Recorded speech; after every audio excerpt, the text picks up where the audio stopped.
সুপ্রিয় দর্শক, আসসালামু আলাইকুম। বলা যায় বিনা পয়সায় একটি বড় বিজ্ঞাপন পেয়ে গেল হারপিক। আমরা টক শোতে একে অন্যকে তীব্র আক্রমণ করে কথা বলতে দেখেছি। শামীম ওসমান আর সেলিনা হায়াৎ আইভীর প্রায় মারামারি লেগে যাওয়ার মতো পরিস্থিতি দেখেছি। তারপরে হচ্ছে আহমদ হোসেন আর গোলাম মাওলা রনির এই যে তীব্র বাকযুদ্ধ দেখলাম। সর্বশেষ শেখ হাসিনা সরকারের পতনের আগে বিচারপতি শামসুদ্দিন মানিক এবং দীপ্তির যে আলাপচারিতা সেটি দেখলাম। কিন্তু এমনটি বাংলাদেশের মানে অনলাইন বলেন বা টেলিভিশন মিডিয়া বলেন এমনটি কখনো হয়নি। সেটি কি? সেটি যুক্তরাজ্য ভিত্তিক একটি ইউটিউব চ্যানেল সঙ্গে পলিটিকা টিভি নামের একটি চ্যানেলের একটি টকশোর আয়োজন করেছে। সেখানে নিজুম মজুমদার এবং সাইদ আব্দুল্লাহকে ডাকা হয়েছে। আর অনুষ্ঠানটি হোস্ট করছেন তানবীর নামের একজন। সেখানে আরো একজন গেস্ট ছিল, তিনি অত গুরুত্বপূর্ণ না এই ইস্যুতে। তো শুরুটাই হয়েছিল যে আন্তর্জাতিক অপরাধ আদালতে নিজুম মজুমদার বাংলাদেশে শেখ হাসিনার পতনের পর যে গণহত্যা হয়েছে, তিনি যে গণহত্যা হয়েছে বলে দাবি করে তিনি একটি অভিযোগ দিয়েছেন, সেটি নিয়ে কথা হচ্ছিল।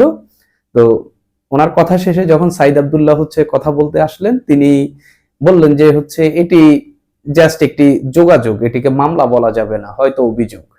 এরপরই নিজুম মজুমদার পাল্টা উত্তর দিতে গেলে তিনি প্রথমে তাকে একটি হারপিকের বোতল দেখান। এরপরেই নিজুম মজুমদার অনেকটা ক্ষেপে গিয়ে বলেন আপনি ওকে রিমুভ করেন। তখন আবার দেখান হারপিকের বোতল। এরপরে প্রায় গালি দিয়েই নিজুম মজুমদার বললেন তার সঙ্গে মানে সাইদ আব্দুল্লাহর সঙ্গে তিনি এই টক শোতে থাকবেন না। তো এরপরে গালি দেওয়ার পর সাইদ আব্দুল্লাহ আবারও ওই হারপিকের বোতলটা দেখায়। পরপর 3বার দেখানোর পর এরপরে তাকে রিমুভ করে দেওয়া হয়। পরে আবার আনা হয়। নিজুম মজুমদার অপোজ করে যাচ্ছিলেন, তিনি ওর সঙ্গে সাইদ আব্দুল্লাহর সঙ্গে টক শো করবেন না বা উনি থাকলে তিনি থাকবেন না, এরকম কথা বলতে বলতে উনি এসে আবারও হারপিকের বোতলটা দেখিয়ে দিয়ে যায়। তো বিষয়টা এইরকম। হারপিকের বোতলটা দেখাইতে দেখাইতে নিজুম মজুমদার খুব ক্ষেপে যায় এবং তার নিজেকে জাহির করতে থাকেন যে তিনি অমুক তমুক আইনজীবী, ওই যাকে সাইদ আব্দুল্লাহ যাকে এই অনুষ্ঠানে ডাকা হয়েছিল তিনি আসলে কেউই না, বা এই বিষয়ে বুঝবেও না, মানে নানান বিষয় বলে তিনি আসলে এক ধরনের প্রতিবাদ জানালেন। তা আসলে এটার ব্যাপারটা কি? হঠাৎ করে হারপিক নিজুম মজুমদারকে নিয়ে অনলাইনে কিছু বিষয় চাউর আছে যে তিনি একবার হারপিক খেয়ে আত্মহত্যা করতে চাইছিলেন, এর কারণে তাকে হারপিক মজুমদার বলা হয়। এটা অনলাইনে বিষয়টি গুজব হোক সত্য হোক, এই জিনিসটা মানে অনলাইনে এই নিয়ে কথাবার্তা হয় আর কি নানান সময়ে। তো আমরা দেখলাম যে বর্তমান সময়ে নিজুম মজুমদার আওয়ামী লীগের পক্ষে, মানে তিনি সরকার পতনের আগেও আওয়ামী লীগের পক্ষেই কথা বলতো। তাকে অনেকে দালাল বলে থাকেন, চরম লেভেলে চাটুকার বলে থাকেন। এগুলা তাকে নিয়ে হর হামেশাই এগুলা ফেসবুক বা সোশ্যাল মিডিয়া গুলোতে লেখালেখি হয় তাকে নিয়ে। কিন্তু এই যে হারপিক মজুমদার বললে নিজুম মজুমদার ক্ষেপে যান কেন, বা তিনি ক্ষেপার কোনো কারণ ছিল কিনা? ধরেন যদি আমাদের একটা সরকারি দপ্তরের সামনে গিয়ে জয় বাংলা স্লোগান দেন, কি হবে? তার মানে ওইখানে যে কর্মকর্তারা আছেন বা যদি উপদেষ্টারা কেউ থাকেন, ক্ষেপে যাবেন। বৈষম্য বিরোধী শিক্ষার্থীদের সামনে দিলে কি হবে? আপনি মার খেতে পারেন। তার মানে কি? জয় বাংলা নিয়ে তাদের একটা সমস্যা আছে। তো যখন আপনি হারপিক নিজুম মজুমদারকে দেখালে যখন রিয়্যাক্ট করে, তখন বুঝে নিতে হবে যে এটা নিয়ে তার একটা প্রবলেম আছে। এই নিজুম মজুমদার ক্ষেপে যাওয়ার বিষয়ে একটি ভালো মানে কথা বলেছেন অনলাইন অ্যাক্টিভিস্ট প্রিসিলা, যে তিনি তার একটা স্ট্যাটাসে লিখেছেন নিজুম মজুমদার, আপনি এভাবে রেগে যাওয়ার কোনো কারণ ছিল না, হারপিকের সাথে তো আপনার কোনো সম্পর্ক নেই, এভাবে রেগে না গিয়ে ওনাকে ধন্যবাদ দিতেন। আসলেই তো হারপিক দেখালে আপনার সমস্যা কি হয়? উনি হারপিক নিয়ে বসে থাকতেন সারাক্ষণ, অসুবিধা কি হতো? কি ক্ষতি ছিল আপনার?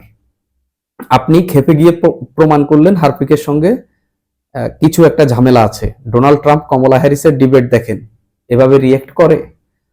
আপনি আব্দুল্লাহ ভাইকে গালি দিলেন, মানে তিনি স্পষ্ট করে লিখলেন যে কি গালিটা দিলেন, আব্দুল্লাহ সফল যে আপনাকে দিয়ে কাজটি করিয়ে ফেললেন আর কি।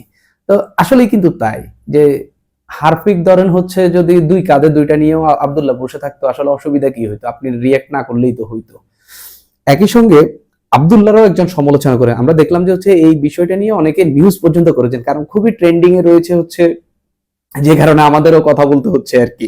হ্যাঁ, তো একজন এই দেশ রূপান্তরের একটি নিউজ আর কি, তো সেখানে হচ্ছে একজনের একটি কমেন্ট, রাশা নোয়েল নামের একজনের কমেন্ট, যে শুরুতে সাইয়েদ আব্দুল্লাহর কর্মকাণ্ড এরকমই ইমপ্রেসিভ ছিল ফেসবুক পিপলের কাছে, নিজেকে এভাবে উপস্থাপন করাটা চরম শিশুতোষ। অর্থাৎ যে হারপিকটা তিনি দেখালেন এটা চরম শিশুতোষ কাণ্ড বলে উল্লেখ করছেন তিনি।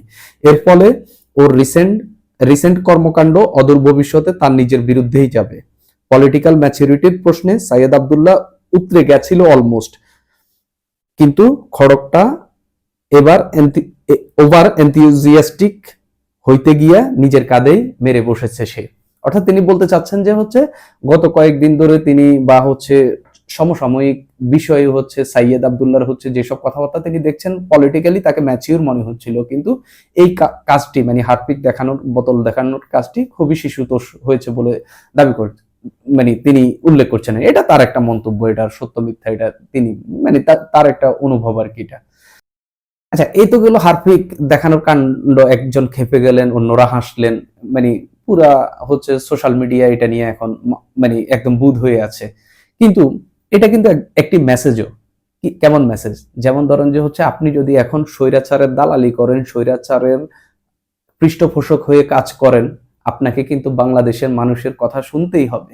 সেই ক্ষেত্রে এখনো এই দেশে শেখ হাসিনা জুলাই আগস্টে যে গণহত্যা চালিয়েছে, সেই হামলা বা সেই হত্যার, সেই নারকীয় হত্যাকাণ্ডের এখনো বিচার শুরুই হয়নি, হয়তো একটা প্রসেস শুরু হচ্ছে।